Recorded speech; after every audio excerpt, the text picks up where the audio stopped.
What's good, guys, and welcome back to the channel, and thanks for tuning in.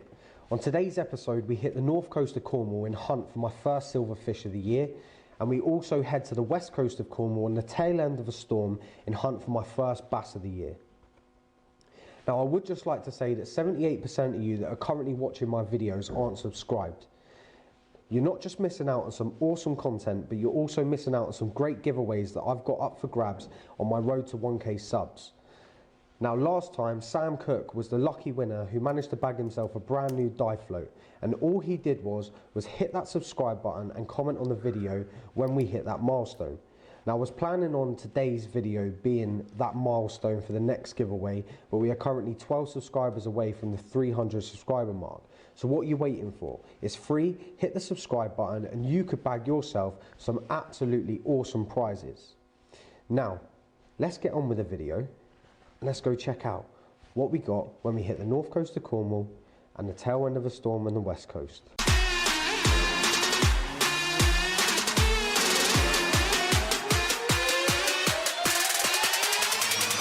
Artist production.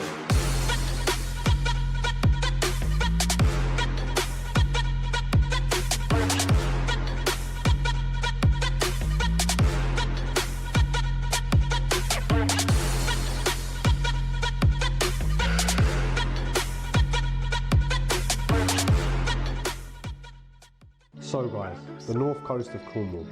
When the visibility is really good here, it is absolutely incredible. But that is a very rare thing, especially with waves always coming in the north coast. It's always not the best. Now, this dive was 2 days before the algae bloom really took control of the north coast, and as you can tell, it was really coming in thick.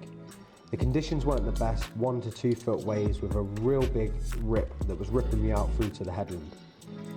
It was still diveable and it was still huntable conditions, and I was still keen to get my first silver fish on a dinner plate. I was at the surface on this and I saw a massive school of mullet cruising past me to the right. I lined up the biggest one and I took my shot. I got a real nice holding shot through the gills and I managed to pull him in and get him on the float. Now, this guy was an absolute chunk.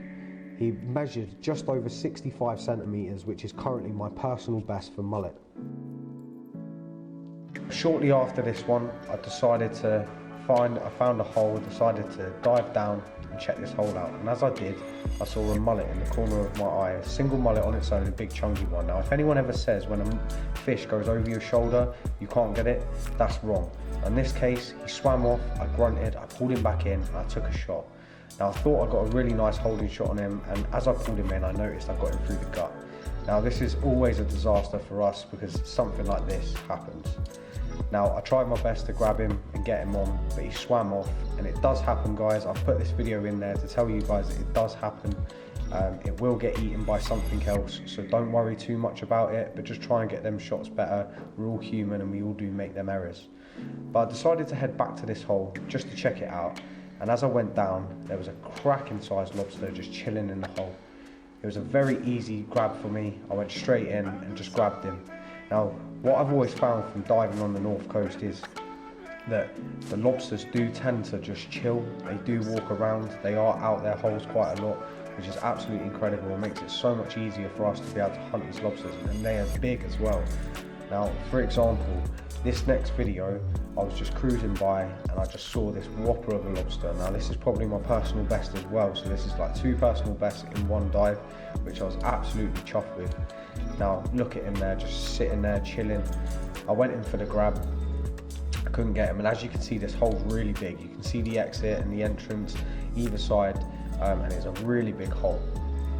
So I decided to head up, unload my gun, get my spear out so I could use him as a hook, because I didn't take my hook with me this time, and went back down to check him out. I decided to go to the exit because that's where he decided to move back to, and upon doing so, I noticed that this hole was huge. It was an absolute labyrinth. Now, he decided to go off into this hole to the left, and he went deeper and deeper into this hole. I was trying to find him from the outside, and I decided to head up and move up the hole, as you'll see in a second, how deep this hole actually is. I managed to find a nice small hole in between the kelp, and when I looked in, I could see the back end of him. I thought, brilliant. I threw my hand in, grabbed him, and I ripped him out, because I knew that I weren't going to get pinched on this one, but I wasn't going home without him. And what a cracker he was.